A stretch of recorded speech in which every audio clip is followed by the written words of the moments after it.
Imagine the most powerful kingdom, ruled by King David, where his children fought for power, leading to a tragic and violence, betrayal, and death.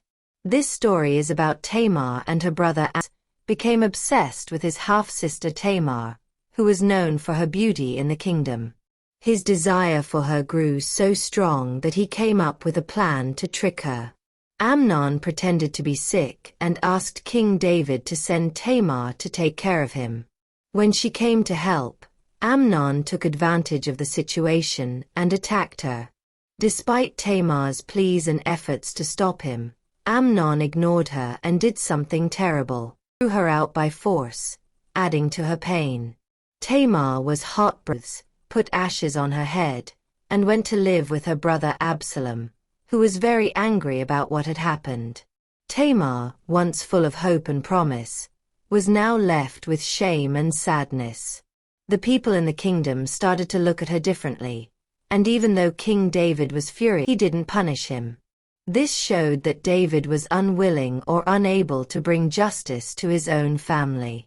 Tamar's silent suffering became a symbol of injustice. Absalom, David's other son, was filled with anger and bitterness when he saw that his father did nothing. He decided to take matters into his own hands. He planned his revenge for 2 years. He invited all of David's sons to a feast and made sure Amnon would come. When Amnon was relaxed and off guard, Absalom ordered his servants to kill him. After Amnon's death, Absalom ran away to avoid punishment. This event shattered the royal family. King David's relationship with his sons became strained, and the once happy family was torn apart by grief and mistrust. Absalom's act of revenge created a deep divide between him and his father, overshadowing any memories of their past happiness. Later, Joab, noticing David's inner turmoil and devised a plan to move the king's heart. He sent a wise woman from Tekoa to tell David a fictional story. She shared a tale about 2 sons, one of whom killed the other, and how the family sought vengeance. Moved by this story, David expressed his support for justice. The woman skillfully connected this parable to David and Absalom's situation, emphasizing the importance of reconciling with his son. She argued that just as God finds ways to bring back those who are lost, David should seek reconciliation with Absalom. This touched David's heart, and he reconsidered his decision, instructing Joab to bring Absalom back to Jerusalem without punishing him for Amnon's murder. However, David refused to see Absalom in person when he returned.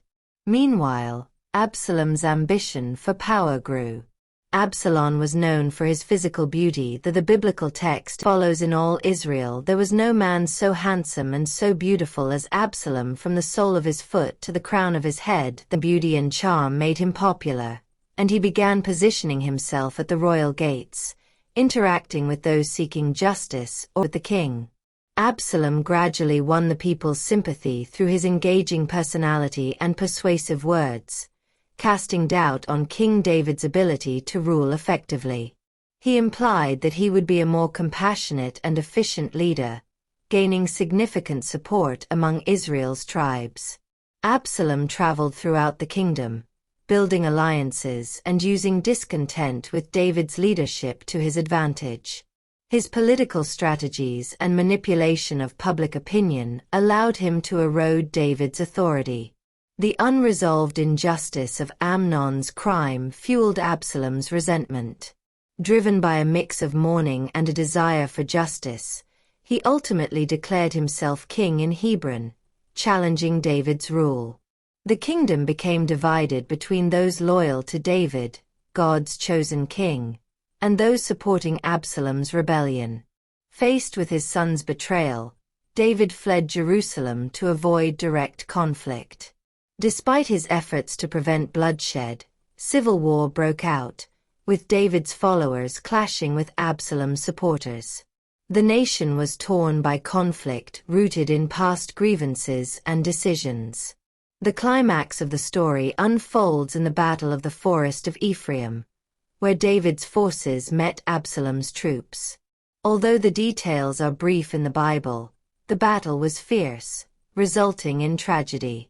During the fight, Absalom's long hair became tangled in an oak tree as he rode his mule, leaving him suspended and vulnerable.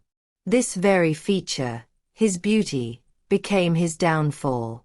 Joab, disobeying David's orders to spare Absalom, killed him while he hung there. David's grief was profound, expressed in his heart-wrenching cry, "My son, Absalom! My son Absalom! Would I had died instead of you, Absalom, my son, my son!" These words capture the anguish of a father mourning a rebellious but beloved son. Though David won the battle, Absalom's death brought him overwhelming sorrow, marking the end of the rebellion but leaving a bitter legacy. If you have loved and wanted more like this content, please do subscribe our channel. Adultery and murder were actions that directly defied divine commandments, bringing forth the anger and displeasure of the Lord. The prophet Nathan was sent by God to confront David with his sins, revealing the gravity of his actions. In response to the divine rebuke, David expressed deep repentance, acknowledging his guilt before God. However, despite David's repentance and divine forgiveness through the prophet Nathan, God announced 3 major punishments. For the monarch, firstly, Nathan prophesied that as a consequence of David's adultery with Bathsheba and the murder of Uriah, the baby became seriously ill. And despite intense periods of prayer and supplication by David to God, the child died. Another punishment foretold by Nathan was that the sword would never depart from David's house. This meant that violence and conflict would be present in his family. The subsequent narrative, including the rape of Tamar by Amnon and the rebellion of Absalom, demonstrates how this prophecy tragically and bloodily came to pass. Lastly, Nathan also declared that David's actions would be publicly exposed, bringing dishonor upon him. This materialized with Absalom's rebellion, which involved the public exposure of David's sinful acts. At that time, Absalom set up a tent on the palace rooftop where he slept with David's concubines in the sight of all Israel, thus fulfilling Nathan's prophecy. During a time of great turmoil in King David's family, Adonijah, another of David's sons, emerged and added to the uncertainty around succession and the stability of the kingdom. Adonijah was David's 4th son. Ambitious and eager for power, Adonijah did not wait for David to pass away. Instead, he began plotting to claim the throne while his father was still alive, taking advantage of David's old age and weakened state. Seeing himself as the rightful heir, Adonijah organized a grand feast to gather support from influential figures in the kingdom. However, he excluded key people like the prophet Nathan, in his intention to seize power without opposition.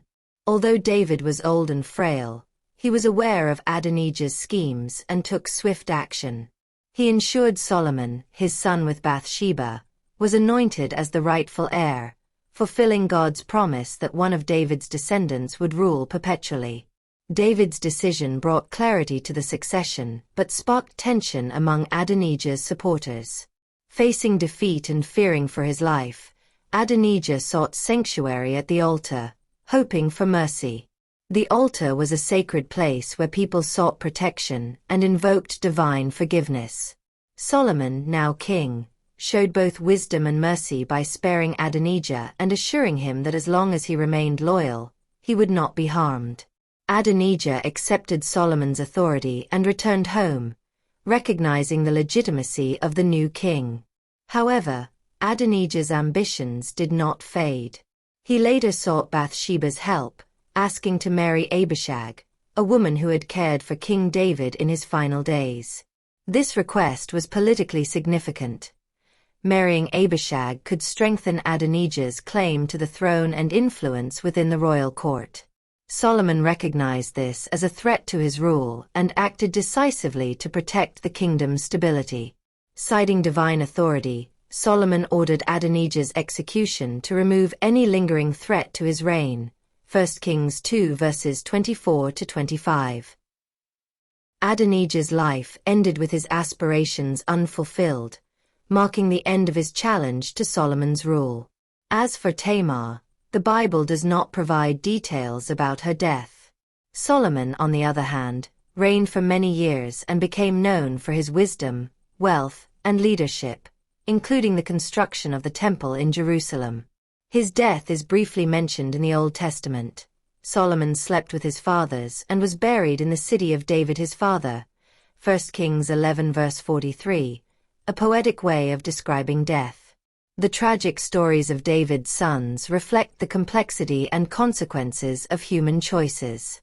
From Tamar's suffering at the hands of her brother Amnon to the vengeance and strife that followed, David's family experienced turmoil fueled by ambition, passion, and moral failings.